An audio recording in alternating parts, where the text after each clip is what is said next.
Hello നമസ്കാരം, എല്ലാവർക്കും അജസ് വ്ളോഗിലേക്ക് സ്വാഗതം. നമ്മുടെ പോത്തുകൾ കൈത്തിരുത്തി നിന്ന് കണ്ടില്ലേ, എല്ലാം നക്കി തുടച്ച് വടിച്ചെടുത്ത് ഒരു സെറ്റാക്കാണ്. കുറേ ആളുകൾക്ക് സംശയമുണ്ട് ഈ ലാസ്റ്റ് ടൈമിൽ എത്ര നേരം പോത്തിന് കൈത്തീറ്റ കൊടുക്കണം എന്നുള്ളത്. ഇതൊരു ഫെബ്രുവരി മാസത്തിലെ ഒരു കാലത്തെ ഒരു വീഡിയോ ആണ് കേട്ടോ. നിങ്ങൾക്ക് ഏകദേശം അന്തരീക്ഷം കണ്ടാൽ മനസ്സിലാവുമല്ലോ. അപ്പോൾ ഏകദേശം ഒരു 7 മണി നേരത്തുള്ളൊരു വീഡിയോ ആണ്. പോത്തിന് എത്ര നേരം കൈത്തീറ്റ കൊടുക്കണം എന്ന് ചോദിച്ചു കഴിഞ്ഞാൽ, കൊടുക്കണതിൻ്റെ ഒരു 2 മാസം 3 മാസം അല്ലെങ്കിൽ 2-2.5 മാസം മുന്നേ പുല്ലില്ലാണ്ടാവുമ്പോൾ നമ്മൾ കൈത്തീറ്റ 2 നേരമാക്കി കൊടുക്കുക.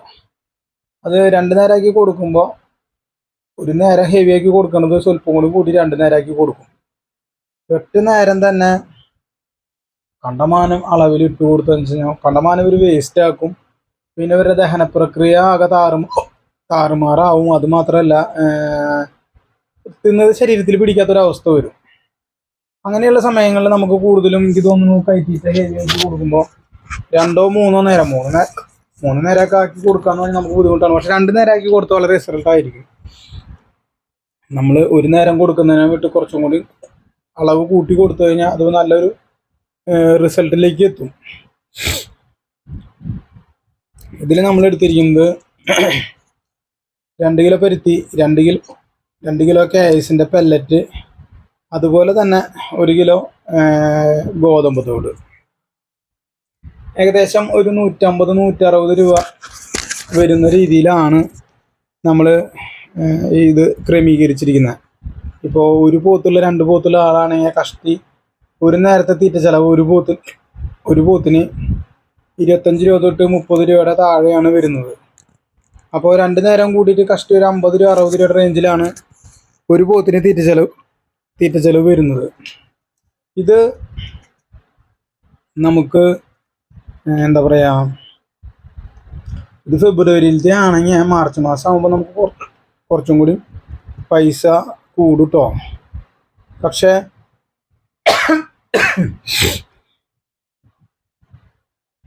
ചിലർ ചിന്തിക്കാറുണ്ട് ഈ കാശ് ഇങ്ങനെ ചിലവാക്കണോ, ചിലർ ചിന്തിക്കും ഇത്ര ചിലവാക്കിയാൽ മതിയോ എന്നുള്ളത്.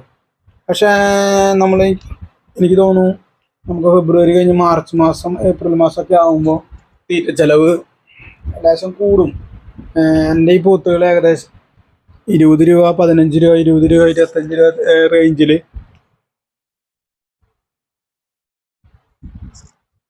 തീറ്റ ചിലവ് പിടിച്ച പോത്തുകൾ പിന്നെയാണ് നമ്മളിപ്പോൾ കഷ്ടി ഒരു 50 രൂപയുടെ റേഞ്ചിൽ നമുക്ക് വരുന്നുണ്ട്. ചിലപ്പോൾ ഇനി അത് 50 രൂപയ്ക്ക് മേലെ കയറാം. നമുക്ക് പച്ചപ്പുല്ലില്ല, പച്ചപ്പുല്ല് അരിഞ്ഞിട്ട് കൊടുക്കുന്നുണ്ട്. പക്ഷെ നമുക്ക് ഈ ഒരു സമയത്ത് നമുക്കൊരു അധിക പൈസ ആണോ എന്ന് ചോദിച്ചു കഴിഞ്ഞാൽ ഒരു പരിധി വരെ ആണ്. പക്ഷേ നമ്മുടെ പോത്തുകളൊക്കെ ബാക്കൊക്കെ ഉരുണ്ടത് ചെറിയ പോത്താണ് കേട്ടോ. ചെറിയ പോത്തും കൂട്ടിയാണ് നമ്മുടെ കയ്യിൽ ഉണ്ടായിരുന്നത്.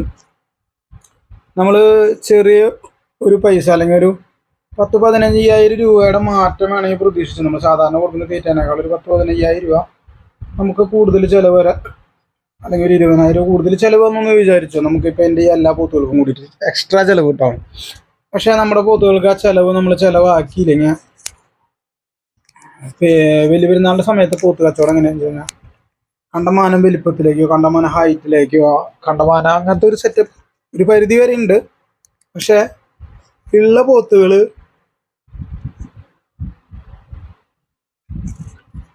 എറിച്ചി തൂർന്ന് നിൽക്കുക, അതാണ് അതിൻ്റെ ഒരു പ്രത്യേക എഫക്റ്റ്. പിന്നെ നല്ല രീതിയിൽ നല്ല കൈത്തീറ്റകൾ കൊടുക്കുമ്പോൾ നല്ല ബാക്കൊക്കെ നല്ല തിക്കായിട്ട് നിൽക്കും. അങ്ങനെ തിക്കായിട്ട് നിൽക്കുമ്പോൾ അതൊക്കെ ഒരു ഷോയാണ്. നമ്മുടെ പോത്തുകളെ ഒരാൾ കാണാൻ വന്നു കഴിഞ്ഞാൽ ഏകദേശം ഒരു അടുക്കുന്ന വില നമ്മൾ പറയുകയാണെങ്കിൽ നമുക്ക് ആ കച്ചവടം മിസ്സാവില്ല. അപ്പോൾ വേനൽക്കാലത്താണ് കൂടുതലും ആ 2-3 മാസം ലാസ്റ്റ് ടൈമിലാണ് പോത്തുകൾ ശരിക്കും വളർച്ച കാണിക്കുക. അതായത് ക്ഷീണമൊക്കെ മാറി നല്ല പറ്റിനെ നിൽക്കുന്ന പോത്തുകൾക്ക് കൈത്തീറ്റകൾ കയറി തുടങ്ങുമ്പോൾ ആ പോത്തുകൾ വളർച്ച നല്ല രീതിയിൽ കാണിക്കാൻ തുടങ്ങും. കൂടുതലും ഞാൻ കൊടുക്കുന്ന തീറ്റകൾ പരുത്തിപ്പിണ്ണാക്കും ചോളത്തോടും. ഇപ്പോൾ ഈ പ്രാവശ്യം നമ്മൾ പുഷ്ടിമ KSൻ്റെ പുഷ്ടിമ ഒന്ന് പയറ്റി നോക്കുന്നുണ്ട്. കുഴപ്പമില്ല, നല്ല റിസൾട്ടാണ്. അപ്പോൾ പിന്നെ ഇതിൻ്റെ കൂടെ ഫീഡപ്പിസ്റ്റ് മരുത്തി പ്രോബയോട്ടിക്സ് നല്ലതാണ്. അതുപോലെ തന്നെ ടോണോ ബൂസ്റ്റ് മരുത്തി ഫീഡ് സപ്ലിമെൻറ്റ്, അതുപോലെ തന്നെ ലിവർ ടോണിക്, ഇതൊക്കെ ചെറിയൊരു അളവിൽ ഹെവി ഫീഡ് കൊടുക്കുമ്പോൾ അതിനൊക്കെ റിസൾട്ട് തീർച്ചയായിട്ടും കിട്ടും. അപ്പോൾ ഇനിയുള്ള സമയം നമുക്ക് ഏകദേശം മാർച്ച് മാസം കഴിയാറായി. ഇനിയൊരു 10-45 ദിവസമാണ് അടിപൊളിയായിട്ട് നമ്മുടെ കയ്യിലുള്ളൂ. തീർച്ചയായിട്ടും ഈ 45 ദിവസം നമ്മൾ നല്ല രീതിയിൽ കൈത്തീറ്റ കൊടുക്കുകയാണെങ്കിൽ, നല്ല ഹെവി ആയിട്ട് കൊടുക്കുകയാണെങ്കിൽ, നമ്മൾ വിചാരിച്ച ഒരു സെറ്റപ്പ് ഉള്ള പോത്തിന്റെ വലിപ്പത്തിനനുസരിച്ച്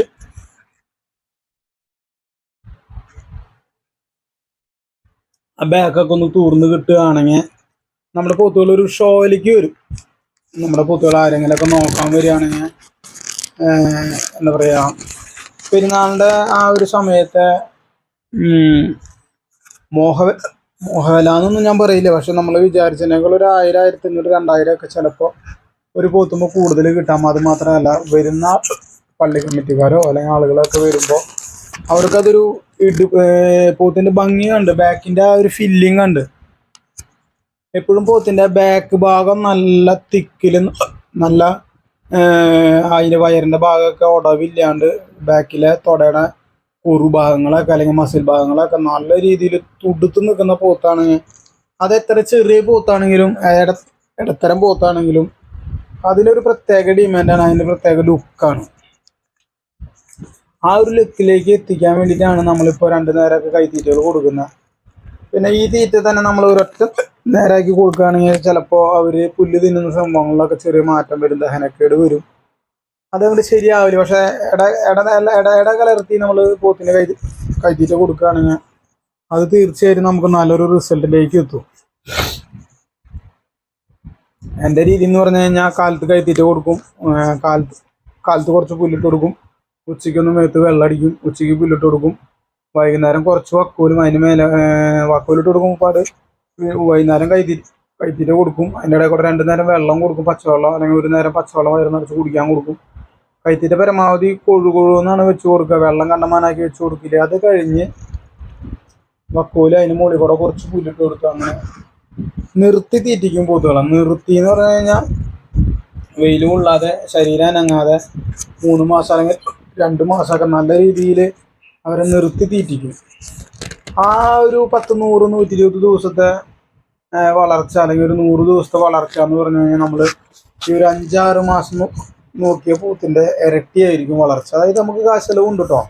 പിണ്ണാക്ക്, തവിട്, അങ്ങനത്തെ സാധനങ്ങളൊക്കെ നമ്മൾ വളരെ വയറ് നിറച്ച്. പിന്നെ ശ്രദ്ധിക്കേണ്ട സംഭവം എന്താണെന്ന് വെച്ച് കഴിഞ്ഞാൽ, എന്ത് കൊടുക്കുന്നു, എത്ര നേരം കൊടുക്കുന്നു എന്നതിനേക്കാളൊക്കെ ഉപരിയായിട്ട് എന്തോരം കൊടുക്കുന്നു, അതാണ് നമ്മുടെ പോത്തുകളുടെ ഈ സമയത്തെ വളർച്ചയെ നിയന്ത്രിക്കുന്ന ഘടകം. അല്ലാതെ എന്തോരം എന്ന് പറയുമ്പോൾ കൈത്തീറ്റ ഈ ലാസ്റ്റത്തെ 1 മാസം 1.5 മാസം വയറ് നിറച്ച് തന്നെയാണ്. ആ ഒരു 10-40 ദിവസം വയറ് നിറച്ച് കൈത്തീറ്റ കൊടുക്കുമ്പോൾ അതിൻ്റെ ഒരു റിസൾട്ട് നമുക്ക് പറഞ്ഞറിയിക്കാൻ പറ്റില്ല. ഇത് ഫെബ്രുവരിയിലത്തെ ഒരു വീഡിയോ ആണ്. മാർച്ചിലത്തെ അപ്ഡേഷൻ നമുക്ക് തീർച്ചയായിട്ടും എങ്ങനെയാണ് എന്താണെന്നുള്ളത് നമുക്ക് ജനുവരിയിലേക്ക് മാർച്ചിലേക്കൊന്നും ഞാൻ നിങ്ങൾക്ക് കാണിച്ചു തരാം. ഏകദേശം ഒരു 40-45 അല്ലെങ്കിൽ 50 ദിവസത്തെ മാറ്റമാണ് ഈ കണ്ടുകൊണ്ടിരിക്കുന്നത്. വീഡിയോ പോത്തുകളെ ഞാൻ പരമാവധി ഒന്ന് പുറത്തിറക്കി കാണിക്കാൻ നിങ്ങൾ ശ്രമിക്കാം. വലിയ പോത്തുകളല്ലെങ്കിലും നമ്മുടെ പോത്തുകളൊക്കെ ബാക്ക് ഫില്ലിങ് ആയിട്ടുണ്ട്. വീണ്ടും കാണാം പുതിയൊരു വീഡിയോ ആയിട്ട്. എല്ലാവർക്കും ബൈ ബൈ.